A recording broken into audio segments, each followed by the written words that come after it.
প্রিয় আলোর অন্বেষা চ্যানেলের দিনী ভাই ও বোনেরা, আসসালামু আলাইকুম। আশা করি মহান আল্লাহর অসীম রহমতে আপনারা সবাই ভালো আছেন। কোরবানি হলো আল্লাহর নৈকট্য লাভের একটি অন্যতম ইবাদত। ইসলামে কোরবানির অর্থ হলো আল্লাহ তাআলার সন্তুষ্টি ও নৈকট্য অর্জনের জন্য শরীয়ত নির্দেশিত উপায়ে কোনো প্রিয় বস্তু আল্লাহর দরবারে পেশ করা। কোরবানি মানে শুধু আত্মত্যাগী নয়, বরং আল্লাহর সঙ্গে বান্দার ভালোবাসার অনন্য এক নিদর্শনও। তাই মুসলমানদের জন্য কোরবানি একটি গুরুত্বপূর্ণ ইবাদত। কোরবানির সওয়াব অনেক বেশি। রাসূল সাল্লাল্লাহু আলাইহি ওয়াসাল্লাম বলেছেন, কোরবানির পশুর প্রতিটি পশমের বিনিময়ে একটি করে নেকি দেওয়া হবে। সুবহানাল্লাহ। এছাড়া কোরবানি জাহান্নামের প্রতিবন্ধক।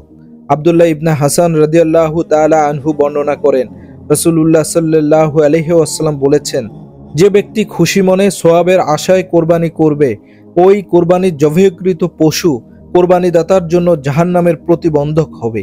সুবহানাল্লাহ। হালাল পশুগুলোর মধ্যে থেকে কিছু পশু কোরবানির জন্য ইসলামে বৈধ ঘোষণা করা হয়েছে, যেমন গরু, ছাগল, ভেড়া, দুম্বা, মহিষ ও উট। এসব পশু দিয়ে আমরা কোরবানি করে থাকি। এসব পশুর মাংস খাওয়া সম্পূর্ণ হালাল।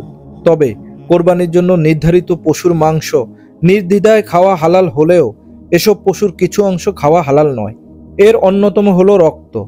ইসলামের সর্বসম্মতিক্রমে পশুর রক্ত খাওয়া নিষিদ্ধ। সুতরাং কোরবানির পশু হোক কিংবা হালাল যে কোনো পশু হোক, সব হালাল প্রাণীর রক্ত খাওয়া হারাম বা নিষিদ্ধ। এছাড়াও রাসূলুল্লাহ সাল্লাল্লাহু আলাইহি ওয়াসাল্লাম হালাল পশুর 6টি অঙ্গ খাওয়া অপছন্দ করতেন। সে হিসাবে কেবল কোরবানির পশুই নয়, যে কোনো হালাল পশুরই এসব অংশ খাওয়া জায়েজ নেই বলে ফকিহগণ মনে করেন। বিখ্যাত তাবী মুজাহিদ রহমতুল্লাহি আলাইহি থেকে বাইহাকি বর্ণনা করেন, নবী সাল্লাল্লাহু আলাইহি ওয়াসাল্লাম পশুর যেসব অংশ খেতে অপছন্দ করতেন তা হলো: 1.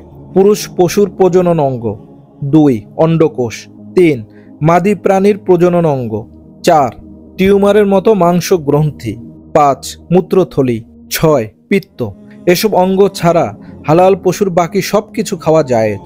সুতরাং হাদিসের অনুসরণে প্রিয় নবী সাল্লাল্লাহু আলাইহি ওয়াসাল্লামের অপছন্দনীয় অংশগুলো না খাওয়াই উত্তম। মহান আল্লাহ তাআলা আমাদের সবাইকে ইসলামের নির্দেশনা মতে জীবন যাপন করার তৌফিক দান করুন। আমিন। ওয়া আখিরি দাওয়ানা আনিল হামদুলিল্লাহি রাব্বিল আলামিন। প্রিয় দর্শক, আপনিও হন ইসলামের প্রচারক। ভিডিওটি ভালো লাগলে লাইক, কমেন্ট ও শেয়ার করুন এবং চ্যানেলটি সাবস্ক্রাইব করে আমাদের সাথেই থাকুন। ধন্যবাদ।